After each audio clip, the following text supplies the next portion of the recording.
আসসালামু আলাইকুম। সবার কাছে আমার একটাই অনুরোধ, এই ভিডিওটা, এই ছবিটা কিভাবে কি হয়েছে আপনারা একটু শেয়ার করবেন। আর আপনাদের মতামত আমি জানতে চাই, এটা কি ফাঁসি দিয়ে মরছে না ফাঁসি ঝুলাইয়া রাখছে?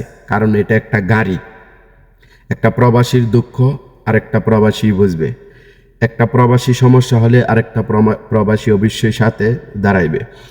তো সবার কাছে আমার একটা অনুরোধ, ভিডিওটা একটু শেয়ার করবেন। আর আপনাদের কাছে আমার প্রশ্ন থাকবে, ভিডিওটা কি আসলে সে ফাঁসি দিয়ে মারা গেছে না কেউ মেরে তাকে এভাবে ঝুলাইয়া রাখছে?